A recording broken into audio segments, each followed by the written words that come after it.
गौतम बुद्ध के पिता का नाम शुद्धोधन था। वे कपिलवस्तु के राजा थे। बात उस समय की है जब गौतम बुद्ध का जन्म भी नहीं हुआ था। राजा शुद्धोधन की कोई संतान न थी। इसी कारण संतान प्राप्ति की चाह में वे सदैव विचारमग्न रहते थे। संतान प्राप्ति की चाह में ही उन्होंने 2 विवाह किए थे। राजा शुद्धोधन की बड़ी रानी का नाम महामाया और छोटी रानी का नाम प्रजापति था। धीरे धीरे समय व्यतीत होता रहा। राजा शुद्धोधन अब अतीढ़ अवस्था से वृद्धावस्था की ओर अग्रसर होने लगे थे। देवी देवताओं की पूजा अर्चना और दान पुण्य आदि करने के बाद भी उन्हें संतान का सुख न मिला। समय बीतने के साथ साथ राजा की तृष्णा भी बलवती होती जा रही थी। ऐसा प्रतीत हो रहा था जैसे भाग्य के देवता राजा शुद्धोधन से कुपित हो गए हैं। तभी तो उनकी श्रद्धा और निष्ठा भी कोई रंग नहीं ला सकी थी। अब राजा की तृष्णा चिंता और गहन चिंता में बदलने लगी थी। राज्य में चारों ओर सुख शांति और समृद्धि थी, किंतु अपना उत्तराधिकारी न होने के कारण यह सब कुछ राजा को निरर्थक ही प्रतीत होता था। निसंतान होने का दुख राजा शुद्धोधन को ही नहीं, रानी महामाया और रानी प्रजापति को भी था। इस चिंता को दूर करने का उपाय किसी के हाथ में न था, अतः वे सभी मौन थे। एक समय की बात है कि रानी महामाया रात्रि काल में अपने इष्ट देव का स्मरण कर शैया पर लेट गई। लेटते ही उनकी आंख लग गई और उनकी आंखों के सामने भिन्न भिन्न प्रकार के सुखद स्वप्न चित्र तैरने लगे। स्वप्नों का तांता रात भर लगा रहा। स्वप्न आते रहे और सुखद अनुभूति देकर विस्मृत होते रहे।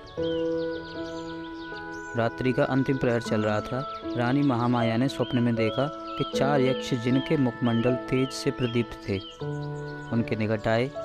यक्षों ने रानी को प्रणाम किया और पुष्प के समान बड़ी कोमलता से उन्हें उठाकर एक ओर ले गए। जिस वायुमंडल से ऊपर यक्ष रानी को लेकर उड़ रहे थे उसमें बड़ी मनमोहक सुगंध व्याप्त थी। इस भीनी भीनी सुगंध ने रानी के अंतर्मन को प्रफुल्लित कर दिया। यक्षों ने रानी महामाया को ले जाकर एक सर्वोन्नत पर्वत के शिखर पर बैठा दिया। वहाँ एक बहुत सुंदर आसन बना हुआ था। इसी आसन पर विराजमान होकर रानी को बड़ा आत्मिक सुख मिला। रानी महामाया का तन मन प्रसन्नता से झूम रहा था। इसी बीच स्वर्गलोक में एक निवास करने वाली सुंदरता की प्रतिमूर्ति अप्सराएं वहाँ एकाएक प्रकट हुईं। अप्सराओं ने करबद्ध हो शीश झुकाकर रानी को प्रणाम किया। एक अप्सरा बोली, देवी, आपके स्नान का समय हो गया है, कृपया स्नान के लिए प्रस्थान कीजिए। रानी कुछ न बोली, उठकर उनके साथ चल दी। अप्सराएं रानी को ले मंगल गीत गाती हुई एक सरोवर के पास पहुंची। सरोवर अत्यंत सुंदर था और उसमें श्वेत कमल पुष्प शोभायान थे। अप्सराओं ने रानी को ले जाकर सरोवर के मध्य खड़ा कर दिया और मलमल कर स्नान कराने लगी। सरोवर का जल रानी के शरीर पर पड़ते ही उनकी काया कंचन जैसी हो गई। इस दिव्य जल के स्नान से रानी का शरीर भी अप्सराओं के समान ही सुंदर हो गया। रानी महामाया आश्चर्यचकित होकर अपने रूप सौंदर्य को निहार रही थीं। दिव्य जल से स्नान करने के बाद उनकी काया अत्यंत कमनीय और सुंदर हो गई थी। शरीर पर पड़ी हुई झुर्रियाँ भी पूरी तरह मिट चुकी थीं। उन्हें ऐसा लगा था मानो उनका यौवन दिव्य रूप राशि के समान पुनः लौट आया हो। उनका मन मुदित था। स्नान के बाद अप्सराओं ने रानी को अत्यंत सुंदर और बहुमूल्य वस्त्र पहनाए। भिन्न भिन्न प्रकार के आभूषणों से उनका श्रृंगार किया। इसके बाद वो अप्सराएं रानी को एक श्वेत मरमती महल में ले गईं। विभिन्न प्रकार से उनका स्वागत सत्कार किया गया। एक अप्सरा अपने हाथों में दिव्य सामग्री से भरा थाल लेकर प्रकट हुई। उस खाद्य सामग्री से स्वादिष्ट सुगंध उठ रही थी। उसने खाद्य सामग्री रानी के सामने प्रस्तुत की। जब रानी ने उसका स्वाद चखा तो उनका तन-मन आह्लादित हो उठा। दिव्य खाद्य सामग्री खिलाने के बाद अप्सराएं रानी महामाया को महल के एक दूसरे कक्ष में ले गईं। उस कक्ष में एक पुष्प सेज सजी हुई थी। अप्सराओं के आग्रह पर रानी पुष्प सज्जित सेज पर विश्राम करने लगी। उस सेज के सामने ही रानी को एक स्वर्ण शैल और उस पर मंडराता हुआ हाथी अपने अत्यंत निकट प्रतीत हुआ। हाथी ने कमल पुष्प से रानी के दाएं अंग पर धीरे धीरे से प्रहार किया और फिर लघु से लघुत्तर स्वरूप धारण कर वह एकाएक रानी के गर्भ में समा गया। रानी ने भय और आश्चर्य से तुरंत अपनी आंखें खोल दी। अब रानी को पता चला कि वह स्वप्न देख रही थी। बड़ा ही आश्चर्यचकित कर देने वाला और सुखद स्वप्न था। आँख खुलते ही जिसका समापन हो गया था। जब राज ज्योतिषी ने स्वप्न के फल की गणना कर बताया कि उनके यहाँ एक यशस्वी पुत्र रत्न का जन्म होगा, तो उनकी प्रसन्नता की कोई सीमा न रही। राजमहल में छाया सन्नाटा धीरे धीरे सिमटने लगा। ज्यों-ज्यों रानी महामाया का गर्भकाल पूर्ण होने की ओर अग्रसर हो रहा था, त्यों-त्यों राजमहल में प्रसन्नता बढ़ती जा रही। अब गर्भकाल लगभग पूर्ण होने वाला था। उस काल की प्रथा के अनुसार रानी अपने प्रथम शिशु को अपने माता पिता के गृह पर ही जन्म देती थी। इसे अत्यंत शुभ माना जाता था। ऐसा ही विचार कर रानी महामाया को उनके माता पिता के पास भेजने की व्यवस्था की गई, ताकि वे प्रथम शिशु को वहीं पर जन्म दे सकें। राजा की आज्ञा से एक सुंदर रथ को फूल मालाओं और मोती मणियों से सुसज्जित किया गया। उस रथ में रानी के साथ उनकी प्रिय दासियां परिचारिकाएं बैठी। रथ के आगे आगे वह घोड़ों पर सवार योद्धा सैनिक चले और इसी प्रकार पीछे भी घुड़सवार सैनिक चले। धीरे धीरे रानी का यह काफिला आगे बढ़ा जा रहा था कि लुम्बिनी वन के निकट रानी को तीव्र प्रसव पीड़ा होने लगी। परिचारिकाओं के कहने पर रथ को लुम्बिनी वन में ही एक उचित स्थान देखकर रोक दिया गया। वैशाख मास की पूर्णिमा थी। गगन पर पूर्ण चंद्र जगमगा रहा था। लुम्बिनी वन का कोना कोना जैसे पूर्णिमा की शीतल चांदनी में अपनी मधुरमा के साथ शोभायान हो रहा था। इस वैशाख पूर्णिमा को जैसे सदियों से लुम्बिनी वन में इस महान घटना के घटने की प्रतीक्षा थी, और प्रतीक्षा की घड़ियां धीरे धीरे समाप्त होती जा रही हैं। यह घटना ईसा से लगभग 564 वर्ष पूर्व की है। रानी महामाया प्रसव पीड़ा से आकुल लुम्बिनी वन में पुष्पों से आच्छादित वृक्ष के नीचे विश्राम कर रही थीं। परिचारिकाएं उनकी तरह तरह से सेवा शुश्रूषा कर रही थीं। प्रकृति द्वारा निर्धारित शुभ घड़ी और शुभ फलों में रानी महामाया ने एक सुंदर स्वस्थ शिशु को जन्म दिया। शिशु के जन्म की शुभ सूचना अविलंब कपिलवस्तु भेज दी गई। कपिलवस्तु में राजा शुद्धोधन और रानी प्रजापति के हर्ष की सीमा न थी। पूरा राजमहल विभिन्न प्रकार के मोतियों मणियों और दीपमालाओं से सुसज्जित किया गया। राजा शुद्धोधन और रानी प्रजापति ने पुत्र प्राप्ति से प्रसन्न होकर निर्धनों और ब्राह्मणों को खुले हाथों से धन देना प्रारंभ कर दिया। राजा ने अपनी प्रिय पत्नी महामाया और नवजात शिशु को लुम्बिनी वन से कपिलवस्तु बुला लिया गया। राजमहल में उनका बड़े हर्ष के साथ स्वागत किया गया। एक दिन असित ऋषि दरबार में पधारे। राजा शुद्धोधन ने ऋषि का यथायोग्य स्वागत सत्कार किया और नवजात शिशु को आशीर्वाद देने का आग्रह किया। राजन, असित ऋषि बोले, आपके पुत्र का भविष्य बड़ा उज्जवल प्रतीत होता है। आपकी कृपा का फल है ऋषिदेव। राजा शुद्धोधन सिर झुकाकर बोले, अब कृपया शिशु को अपना आशीर्वाद दीजिए। राजन, यह शिशु आगे चलकर आपके शाक्य वंश का नाम विश्व भर में फैला देगा और किसी के आशीर्वाद की नहीं बल्कि संसार को इसके आशीर्वाद की आवश्यकता पड़ेगी। ये कहकर असित ऋषि ने शिशु के मस्तिष्क पर अपना हाथ रख दिया। असित ऋषि का आशीर्वाद और वक्तव्य सुनकर राजा शुद्धोधन को बड़ी प्रसन्नता हुई। उन्होंने बहुत सा धन शिशु के ऊपर न्यौछावर करके निर्धनों में वितरित कर दिया। बड़े हर्ष और प्रसन्नता के वातावरण में शिशु के नामकरण संस्कार का समारोह आयोजित किया गया। शिशु राजकुमार के लिए सिद्धार्थ नाम उपयुक्त माना गया। जब से सिद्धार्थ का जन्म हुआ था, राजमहल के वातावरण में एक अनोखी सी प्रसन्नता का भाव समाहित था। चारों ओर जैसे शिशु सिद्धार्थ का स्पर्श कर मंद सुगंध समीर के झोंके राजमहल में अटकेलियां कर रहे थे। काल की गति बड़ी बलवान होती है और कोई इसे सरलता से नहीं समझ सकता। राजमहल में प्रसन्नता की बहार संभवतः काल कोई विडंबना रच रहा था।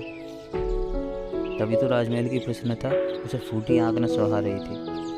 कपिलवस्तु के राजमहल में अभी प्रसन्नता और हर्ष का समारोह पूर्ण भी न हुआ था कि काल की गति रुक गई। शिशु सिद्धार्थ की माता रानी महामाया की तबीयत बिगड़ने लगी।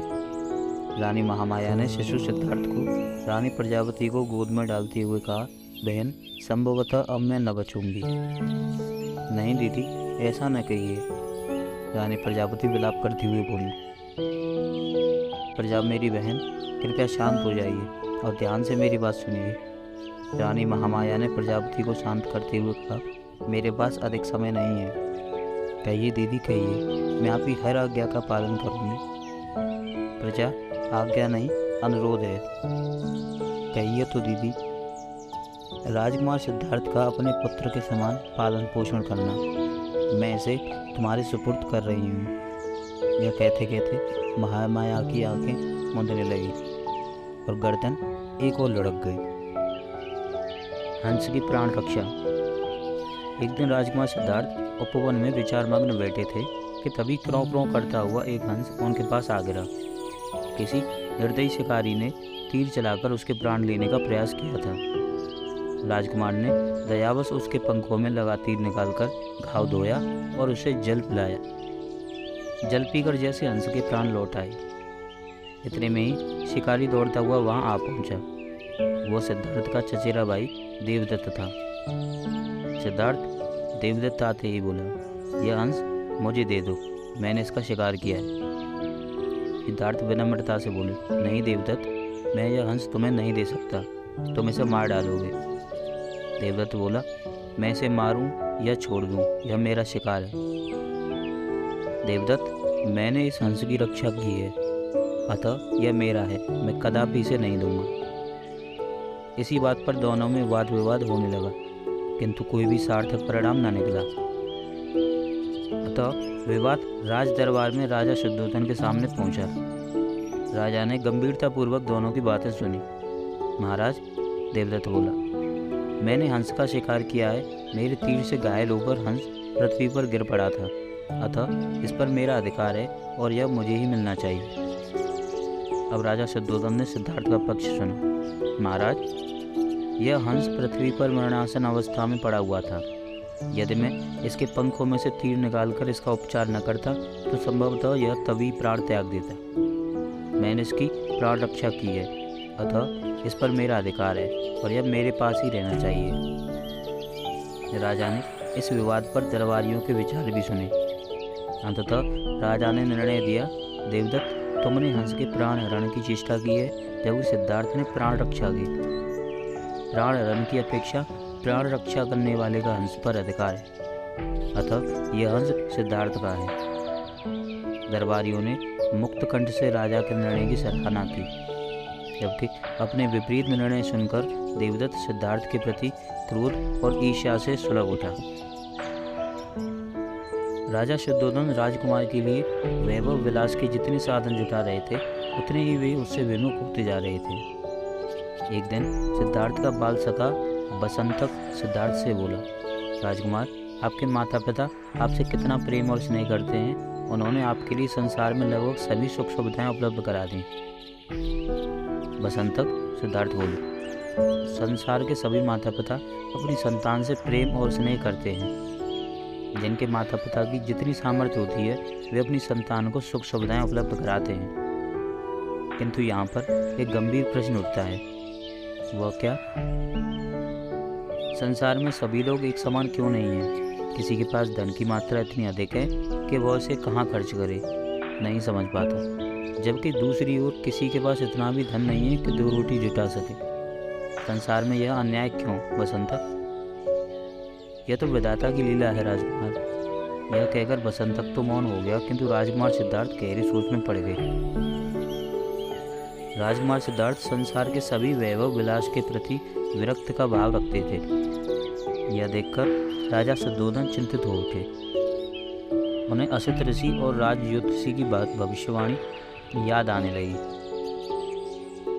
राजा शुद्धोधन को लगा कि राजकुमार सिद्धार्थ में सम्राट की अपेक्षा संत के गुण अधिक है। कहीं वो राज्य का त्याग कर संन्यास ही ग्रहण न कर लें। यह सोचकर राजा चिंतित हो उठे। अब राजा ने ऐसा कोई उपाय करने का निश्चय किया जिससे सिद्धार्थ पूरी तरह सांसारिक हो सकें। अतः इस विषय में उन्होंने रानी प्रजापति से भी गहन विचार विमर्श किया। कुछ समय पश्चात रानी प्रजापति बोली, महाराज, राजकुमार सिद्धार्थ को सामान्यतः वैभव विलास की कोई भी सामग्री अपनी ओर आकर्षित नहीं कर पाई। अब अंतिम अस्त्र के रूप में केवल एक ही उपाय है। कैसा अंतिम अस्त्र और कैसा उपाय महारानी? राजा शुद्धोधन उत्सुकता से बोले, अपनी बात पूरी तरह से स्पष्ट करो। देव, अब राजकुमार युवा हो चुके हैं। यदि हम उनकी किसी सुंदर राजकुमारी से विवाह कर दें तो वह उसके सौंदर्य पास में जकड़ा जा सकता है। कदाचित आपकी बात ठीक लगती है महारानी। यदि हम राजकुमार का विवाह कर दें तो वह निश्चित ही विवाह बंधन में जकड़ा जा सकेगा। तब शीघ्र ही राजकुमार के विवाह हेतु स्वयंवर का आयोजन कीजिए महाराज। हाँ, अवश्य ऐसा ही करेंगे। कहते हुए राजा शुद्धोधन के मुखमंडल पर दृढ़ता के भाव छा गए।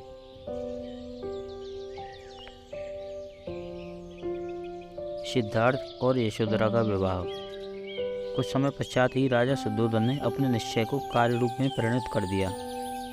अपने राज्य के सभी निकटवर्ती राजाओं को उन्होंने अपनी राजकुमारियों के साथ राजकुमार सिद्धार्थ के स्वयंवर में आने के लिए आमंत्रित किया। राजकुमार सिद्धार्थ अत्यंत सुंदर, उदार और प्रतिभाशाली थे। प्रत्येक राजा अपनी पुत्री का विवाह उनके साथ करने के लिए उत्सुक था। स्वयंवर की तिथि और वार निश्चित कर दिए गए। निर्धारित समय पर विभिन्न राज्यों के राजा अपनी पुत्रियों के साथ स्वयंवर में आ विराजे। स्वयंवर मंडप में सभी अभ्यागतों के बैठने और विश्राम की समुचित व्यवस्था की गई थी।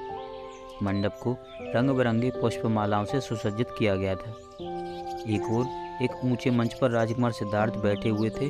उनके निकट ही रत्नों और मोती मणियों से भरा एक थाल रखा गया था। राजा शुद्धोधन और राज्य के उत्तराधिकारी गण भी मंच पर एक ओर विराजमान थे। राजा की आज्ञा से स्वयंवर की कार्यवाही आरंभ हुई। विभिन्न राज्यों की राजकुमारियां क्रमशः राजकुमार सिद्धार्थ के आसन के निकट पहुंचती और उन्हें अभिवादन करती, किंतु राजकुमार किसी की ओर दृष्टि उठाकर नहीं देख रहे थे। राजकुमार सिद्धार्थ अपने निकट रखे थाल में से मुट्ठी भर मोती माणिक के उठाते और चुपचाप आने वाली राजकुमारी को भेंट स्वरूप देते थे। राजकुमारी उदास मुख लिए लौट जाती। बहुत देर से यही क्रम चल रहा था, यहाँ तक कि थाल के सभी मोती माणिक इसी प्रकार राजकुमारियों में वितरित हो गए। अब केवल थाल ही शेष था। अंततः एक राजकुमारी सिद्धार्थ के पास आई। उनकी आंखें चंचल हिरणी के समान थी। उसकी पायलों की रुंझुन ने एकाएक राजकुमार सिद्धार्थ को अपनी ओर आकर्षित किया। राजकुमार ने उसकी ओर देखा तो राजकुमारी का मुख लाज की लालिमा से लाल हो गया। इस राजकुमारी का नाम यशोधरा था।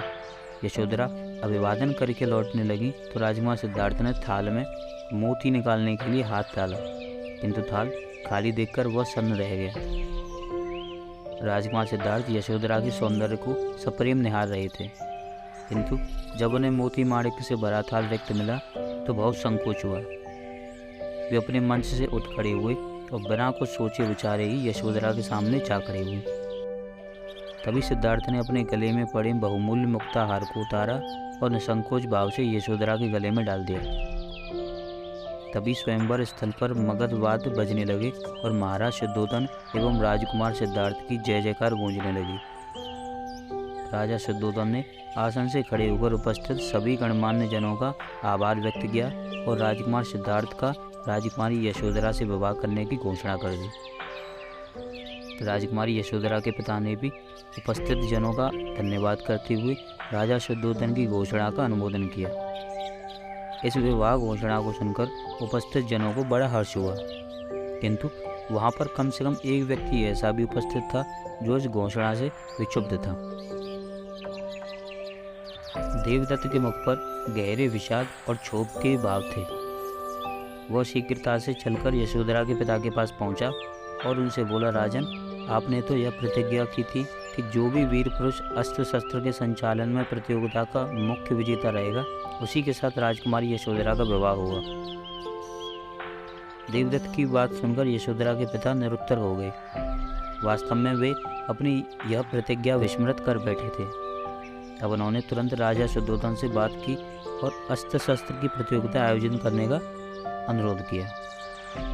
राजा शुद्धोधन ने अनुरोध स्वीकार कर लिया।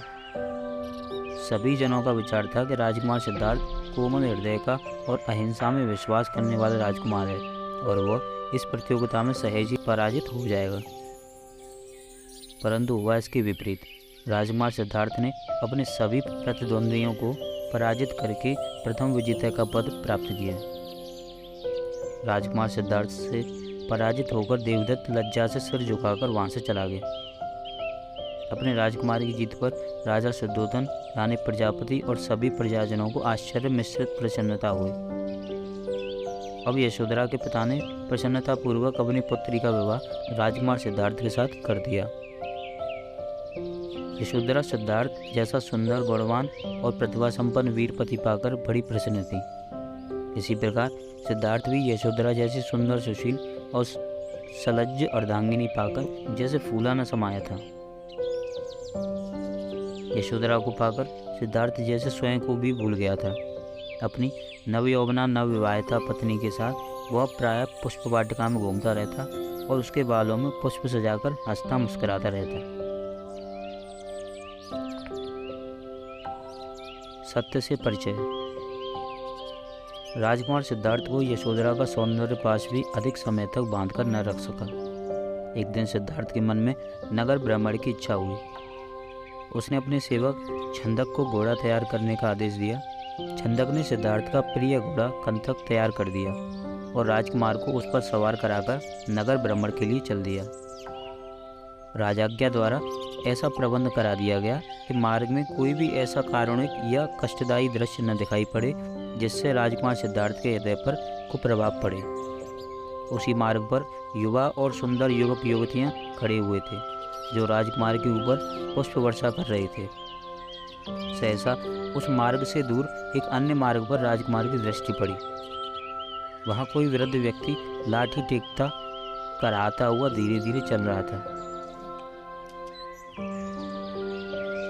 छंदक सिद्धार्थ बोला, वह व्यक्ति झुककर क्यों चल रहा है? उसके हाथ में डंडा क्यों है और वह इतना असुंदर क्यों है? छंदक ने एक क्षण उस वृद्ध व्यक्ति की ओर देखकर धीरे से कहा, राजकुमार, वह व्यक्ति वृद्ध हो चुका है। अधिक आयु हो जाने के कारण उसका शरीर निर्बल होकर झुक गया है। इसी कारण वह लाठी का सहारा लेकर चलता है। आयु ने उसका चेहरा झुर्रियों से भर दिया है, इसी कारण वह असुंदर लगता है, अन्यथा वह अभी कभी बहुत सुंदर रहा हो। छंदक की बात सुनकर सिद्धार्थ बोला, क्या सभी लोग वृद्ध हो जाने पर इसी प्रकार के हो जाते हैं? हाँ राजकुमार, यही सत्य है। इस सत्य का परिचय पाकर राजकुमार सिद्धार्थ का अंतर्मन कांप उठा। उसे अपने भविष्य की इस असहाय दशा की कल्पना से ही गहरा आघात लगा। सिद्धार्थ ने नगर भ्रमण करना निरस्त कर राजमहल लौट जाने की इच्छा प्रकट की। महल में आकर जब छंदक ने राजा शुद्धोधन और रानी प्रजापति से मार्ग की घटना बताई तो उन्हें बड़ी चिंता हुई। उन्होंने राजकुमार के मनोरंजन के लिए नृत्य और गायन का आयोजन कराया और यशोधरा को राजकुमार का मन बहलाने के उपाय करने को कहा। एक दिन पुनः राजकुमार सिद्धार्थ को नगर भ्रमण की इच्छा हुई। राजकुमार के आदेश पर छंदक ने रथ तैयार किया और सिद्धार्थ को लेकर नगर भ्रमण को चल पड़ा। बहुत सावधानी के बाद भी मार्ग में एक कारुणाजनक दृश्य दिखाई पड़ ही गया। वह व्यक्ति रोग की अधिकता के कारण निर्बल हो गया था और कांपता कराहता एक ओर चल रहा था। उसे कराहते हुए देख सिद्धार्थ ने पूछा, इस व्यक्ति को क्या कष्ट है? यह करा क्यों रहा है? राजकुमार, यह व्यक्ति कभी बहुत शक्तिशाली था, किंतु रोग ने इसे निर्बल बना दिया और रोग के कष्टों के कारण ही यह कराकर चल रहा है। ओह, क्या यह रोग हर किसी को हो सकता है? हाँ राजकुमार, रोग राजा, रंग, छोटा बड़ा और स्त्री पुरुष किसी में भेद नहीं करता। यह किसी को भी अपनी चपेट में ले सकता है। छंदक की बात सुनकर राजकुमार क्षण भर के लिए विचारमग्न हो। छंदक धीरे धीरे रथ आगे बढ़ा रहा था। अभी उनकी दृष्टि से एक दृश्य हटाई था कि एक और कारुणिक दृश्य उनके सामने आ गया। चार व्यक्ति एक शैया को चारों कोनों से थामे बढ़े जा रहे थे। उनके पीछे कुछ व्यक्ति रोते हुए और कुछ मौन चल रहे थे। राजकुमार ने पूछा, छंदक, यह क्या है? राजकुमार, एक व्यक्ति की मृत्यु हो गई है। ये लोग शैया पर डालकर उसका अंतिम संस्कार करने के लिए ले जा रहे हैं। जो व्यक्ति उनके पीछे रोते हुए चल रहे हैं वे मरने वाले के परिजन हैं। इस व्यक्ति की मृत्यु क्यों हो गई छंदक? राजकुमार, मृत्यु तो अटल सत्य है, या तो संसार के सभी प्राणियों को आनी है। तब क्या मैं, यशोधरा, महाराज आदि सभी मृत्यु को प्राप्त होंगे? अवश्य राजकुमार, कुछ समय पहले या बाद में सभी प्राणियों को मृत्यु होनी निश्चित है। जो जन्म लेता है वो मृत्यु को अवश्य प्राप्त होता है। चंदक की बात सुनकर सिद्धार्थ मौन हो गया। रथ धीरे धीरे आगे बढ़ रहा था। राजकुमार सिद्धार्थ की आंखों के सामने दृश्य लगातार बढ़ते जा रहे थे। सिद्धार्थ अभी विचारमग्न नहीं था कि आगे से भगवा वस्त्र धारण किए एक व्यक्ति आता हुआ दिखाई दिया। तप और साधना से उस व्यक्ति का मुखमंडल दमक रहा था। उसके होठों पर स्थायी मुस्कान विराजमान थी। सिद्धार्थ ने उसे देखकर पूछा, चंदक, यह प्रसन्नचित्त और तेजस्वी पुरुष कौन है? राजकुमार, यह तपस्वी सन्यासी है। यह संसार के राग द्वेष से मुक्त है। संसार में कुछ भी होता है यह सदैव निर्लिप्त रहता है। इसी कारण यह सदैव प्रसन्न रहता है। अब राजकुमार सिद्धार्थ ने मन ही मन विचार किया कि संसार के भोग विलास में कुछ नहीं रखा। अब मैं भी इस संसार में निर्लिप्त होकर सन्यासी ही बनूंगा। यह विचार कर उसे कुछ संतुष्टि मिली।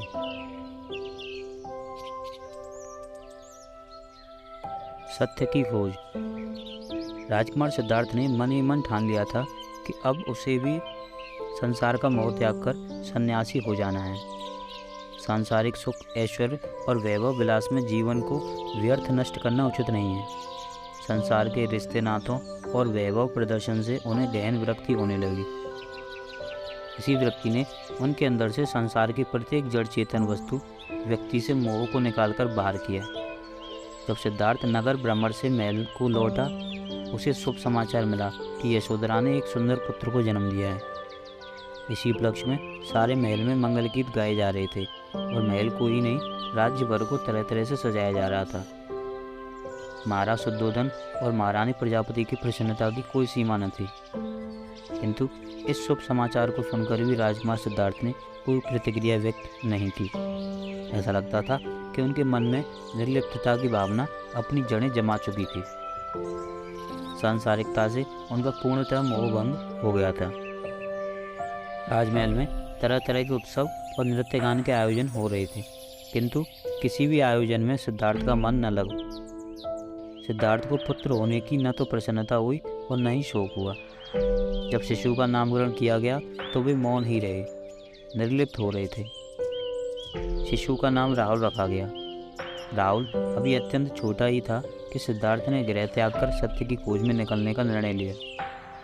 यह आषाढ़ की पूर्णिमा थी। चांद पृथ्वी पर अपनी शीतल छटा बिखेर रहा था। सिद्धार्थ ने अंतिम बार राहुल और यशोधरा की ओर देखा और राजमहल छोड़कर बाहर निकल आए। सिद्धार्थ ने अपने सेवक चंदक को निद्रा से जगाया और रथ तैयार करने को कहा। चंदक ने सोचा, संभवतः स्वामी इस समय भ्रमण करने की इच्छा रखते हैं। उसने तुरंत रथ तैयार कर दिया। रथ में सवार होकर सिद्धार्थ ने चंदक को वन की ओर चलने को कहा। अनुमा नदी के निकट जंगल में जाकर सिद्धार्थ ने चंदक से रथ रोकने को कहा। रथ रुकते ही वे रथ से नीचे आ गए। सिद्धार्थ ने अपने सभी राशि अलंकरण और वस्त्र उतारकर चंदक को सौंपे और उसे महल लौट जाने का आदेश दिया। सिद्धार्थ का आदेश सुनकर चंदक फूट फूट कर रोने लगा। चंदक शोभाकुल स्वर में बोला, राजकुमार, जब महाराज और महारानी आपके सन्यासी होने का समाचार सुनेंगे तो उनका तो हृदय ही फट जाएगा। वे इस दुख को कैसे सहन कर पाएंगे? चंदक, यह संपूर्ण संसार ही दुखों का मेला है। संसार में रहकर केवल दुख ही पाया जा सकता है। यदि सुख पाना है तो यह संसार छोड़ना होगा। मैं सुख दुख की श्रृंखला को समाप्त करने के लिए ही गृह त्याग कर रहा हूँ। और फिर सिद्धार्थ ने कटार से अपने रेशमी मुलायम केशों को काट डाला। चंदक को उन्होंने समझाते हुए कहा, चंदक, माता पिता को मेरा प्रणाम कहना और कहना कि संसार के दुखों कष्टों को समाप्त करके मुक्ति का मार्ग खोजने के लिए ही मैं गृह त्याग कर रहा हूँ। और उसके बाद सिद्धार्थ ने चंदक को महल लौट जाने का आदेश दिया। सिद्धार्थ के आदेश पर चंदक शोक निमग्न हो राजकुमार को प्रणाम करके राजमहल की ओर लौट गया। चंदक ने राजमहल में लौटकर सिद्धार्थ के गृह त्याग की सूचना दी तो महाराज शुद्धोधन और महारानी प्रजापति का दुख से बुरा हाल हो गया। यशोधरा तो नीर बहाती हुई विलाप कर उठी। राजा शुद्धोधन के मुख से निकला, आज विद्वान पंडितों और ज्योतिषियों की भविष्यवाणी सत्य हो गई। मेरा प्रिय पुत्र गृह त्याग कर लोक का कल्याण करने के लिए सन्यासी बनने को निकल पड़ा। उसे मेरे अनेकों प्रयास भी न रोक पाए। यशोधरा ने अपने पति के राशि अलंकरणों के त्याग की बात सुनकर अपने शरीर से सभी अलंकरण त्याग दिए, केवल सुहाग चिन्हों को ही शरीर पर धारण किया। यहाँ तक कि पृथ्वी पर सोना और पत्तल पर खाना उसने अपना नियम बना लिया। राजकुमार सिद्धार्थ के गृह त्याग से महल में शोक का सन्नाटा छा गया। राजमहल का वाद्य संगीत और पायल की रंजुन भी न जाने कहाँ खो गई। राजकुमार भ्रमण करते हुए मगध की राजधानी राजगृह के निकट पहुँचे। राजगृह के निकट पहाड़ की अनेक कंदराएं थीं। सिद्धार्थ ने इन्हीं कंदराओं को अपना बसेरा बनाया। इन कंदराओं में एक मरमा के आचार्य आलार साधनारत रहते थे। सिद्धार्थ ने आचार्य आलार से ही साधना के गुण रहस्य प्राप्त किए और उनके निर्देश पर ही तपश्चर्या में जुट गए। यहाँ पर उन्होंने कठोरतापूर्वक नियम संयम का पालन करते हुए तपस्या आरंभ कर दी। वे साधना में इतना रत हो जाते थे कि उन्हें अपने तन मन की भी कोई सुध-बुध नहीं रहती थी। इस कठोर साधना से उनका बलिष्ठ शरीर धीरे धीरे निर्बल होने लगा, किंतु उन्होंने अपनी तपस्या जारी रखी। किंतु इतना कुछ होने पर भी उनके मन को तनिक भी शांति प्राप्त न हो सकी। इसके विपरीत यहाँ उन्हें और भी अधिक उद्विग्नता ने घेर लिया। उस समय मगध का सम्राट बिम्बिसार था। जब सम्राट ने यह सुना कि कपिलवस्तु का राजकुमार राजपाट त्याग पहाड़ों की कंदराओं में साधना कर रहा है, तो उन्हें बड़ी उत्सुकता हुई कि उनके दर्शन किए जाएं। एक दिन सम्राट बिम्बिसार सिद्धार्थ के दर्शन करने वहां आ पहुंचा। सम्राट ने सिद्धार्थ को देखा कि राजकुमार का शरीर बड़ा कोमल और सुंदर है। उन्हें सिद्धार्थ पर दया आने लगी। सिद्धार्थ को सम्राट के आने का आभास मिला तो उन्होंने आंखें खोलकर उन्हें प्रणाम किया और वहां आने का कारण पूछा। सम्राट बोले, राजकुमार, इतने कोमल शरीर से इतनी कठोर साधना करना तो अपने ही शरीर पर अन्याय करना होगा। यदि राज्य सुख की आवश्यकता है तो मेरे साथ महल में चलो। सम्राट, यदि मैं राज्य सुख चाहता तो राजमहल का त्याग ही क्यों करता। मेरी इच्छा स्थायी सुख, स्थायी शांति प्राप्त करने की है। ठीक है कुमार, जब तुम अपने उद्देश्य में सफलता प्राप्त कर लो तो एक बार मुझे दर्शन देने अवश्य आना, कहकर सम्राट वहां से चले गए। सिद्धार्थ से गौतम। आचार्य आलार के निकट रहकर कठोर तपस्या अपनाने पर भी सिद्धार्थ की उद्विग्नता घटने की बजाय बढ़ती जा रही थी, तो उन्होंने वह स्थान छोड़ दिया। वहां से चलकर वे उस समय के सुप्रसिद्ध ऋषि अलार कलाम के आश्रम में जा पहुँचे। इस आश्रम में नियम संयम से तो रहना ही पड़ता था, इसके अलावा यहाँ अध्ययन अध्यापन की भी विशेष सुविधा थी। इस आश्रम में रहते हुए सिद्धार्थ ने वेद, उपनिषद और दर्शन शास्त्र का गहरा अध्ययन किया। यह प्राप्त करने पर भी उन्हें ऐसा प्रतीत होता था कि जैसे उनका मन अतृप्त है। अतः उन्होंने यह आश्रम भी छोड़ दिया। इसके बाद वे उदक रामपुत्र नामक ऋषि के आश्रम में पहुँचे। यहीं पर उन्हें गौतम नाम मिला। यहाँ सभी लोग उन्हें सिद्धार्थ की बजाय गौतम नाम से संबोधित करते थे। यहाँ भी उन्हें शांति प्राप्त न हो सकी। अंततः वे उरुवेला नामक स्थान पर जा पहुँचे। यहाँ पर उनके साथ 5 ब्रह्मचारी भी हो लिए। यहाँ उन्होंने 6 वर्ष तक निराहार रहकर कठोर तपस्या की। इस तरह उनका शरीर हड्डियों का ढांचा मात्र रह गया। कठोर निराहार तपस्या से भी सिद्धि प्राप्त न हुई तो गौतम ने विचार किया कि इससे तो मृत्यु प्राप्त हो सकती है, किंतु सिद्धि कदापि नहीं। इसी बीच एक शूद्र ग्वाले की कन्या सुजाता ने एक मन्नत मांग रही थी कि यदि उसे उसकी इच्छानुसार पति और पुत्र प्राप्त होता है तो वह वन देवता के रूप में बरगद की पूजा करेगी। सुजाता की इच्छा पूर्ण हुई थी, अतः उसने अपनी मन्नत के अनुसार 1000 गायों का दूध निकालकर 100 गायों को पिलाया और उन 100 गायों का दूध निकालकर 10 को और 10 का दूध निकालकर 1 गाय को पिलाया। फिर उस 1 गाय के दूध की खीर बनाकर बरगद वृक्ष के निकट आई। वहाँ गौतम बैठे साधना कर रहे थे। सुजाता ने खीर गौतम के सामने रख दी। गौतम ने निसंकोच होकर खीर का भोग लगाया। यह देखकर उनके निकट साधना कर रहे 5 ब्रह्मचारियों ने उन्हें भोग लिप्त समझकर त्याग दिया। अल्प मात्रा में खीर का भोग लगाकर गौतम को संतुष्टि मिली और उन्होंने पुनः साधना आरंभ कर दी। खीर का भोग लगाकर जब गौतम का मन साधना में भली प्रकार रत न हुआ तो वे निरंजना नदी के पास पीपल के वृक्ष के नीचे साधना में रत हो गए। साधना करते हुए उनका मन चंचल हो उठा था। उन्हें कभी अपने माता पिता, कभी पत्नी पुत्र, तो कभी राजमहल आकर्षित करने लगते, किंतु उन्होंने संयम न छोड़ा। मन पर विजय प्राप्त करके वे ध्यान की पहली अवस्था तक जा पहुँचे। धीरे धीरे उन्होंने ध्यान की ओर चारों अवस्थाओं को प्राप्त कर लिया। अब भूत भविष्य सभी उनके सामने चलचित्र के समान प्रकट होने लगे। उस समय रात्रि का तीसरा पहर चल रहा था। चारों ओर नीरव सन्नाटे का साम्राज्य था। उस गहन शांति के बीच गौतम को अपने अंतर में एक अनूठा प्रकाश जगमगाता प्रतीत हुआ। अनुपम ज्ञान की ज्योति उनके अंतर्मन को आलोकित करती हुई प्रतीत हुई। तभी उन्हें शाश्वत सत्य के दर्शन हुए। उनके सारे संशय और भ्रम नष्ट हो गए और मन को असीम शांति प्राप्त हुई। गौतम को बोध प्राप्ति।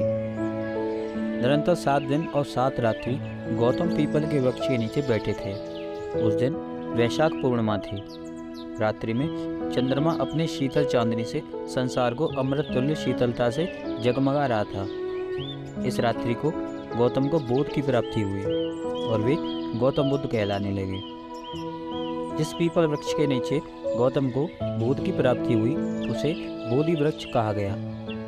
बोध गया बिहार के प्राचीन मंदिर के पीछे आज भी यह बोधि वृक्ष और वज्रासन विद्यमान है। गौतम को जिस समय बोध की प्राप्ति हुई उस समय उनकी आयु 35 वर्ष थी। देवताओं ने इस समय उन पर पुष्प वर्षा कर अपनी प्रसन्नता प्रकट की।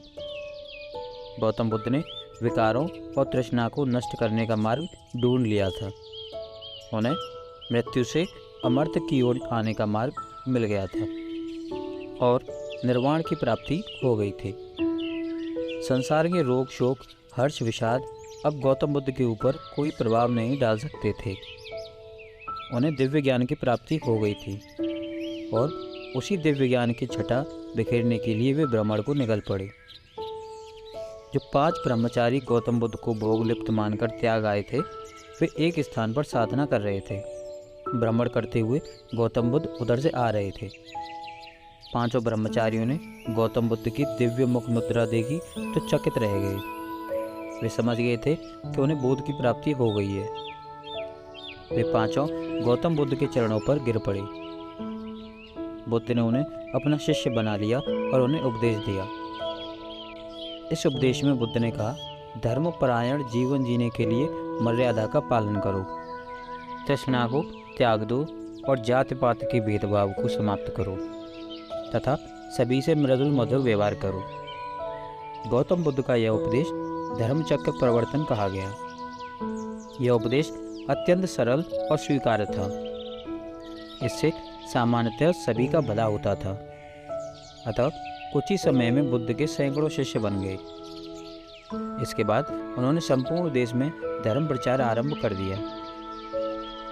उन्होंने अपने 60 प्रमुख शिष्यों को धर्म प्रचार के लिए चारों दिशाओं में भेज दिया।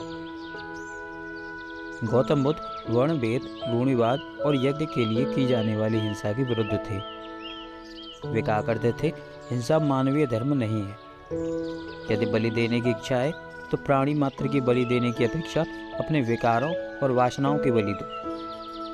हिंसा करके शुभत्व की प्राप्ति नहीं हो सकती। गौतम बुद्ध ने जाति भेद और वर्ण व्यवस्था का भी विरोध किया। इस बारे में वे कहा करते थे, जन्म से कोई भी मनुष्य ना तो ब्राह्मण और न ही शूद्र। मैं न ब्राह्मण हूँ, न क्षत्रिय हूँ, न वैश्य हूँ और न शूद्र। ये सभी धर्म के आडंबर मात्र हैं। मैं एक सामान्य व्यक्ति जन हूँ। जब कोई व्यक्ति संघ में सम्मिलित होता तो उससे उसके जाति धर्म के बारे में कुछ भी नहीं पूछा जाता था। उससे केवल 3 बार निम्न उच्चारण कराया जाता था: बुद्धं शरणं गच्छामि, संघं शरणं गच्छामि, धम्मं शरणं गच्छामि। यह सूत्र उच्चारण करने पर श्रद्धालु को संघ में सम्मिलित कर लिया जाता था।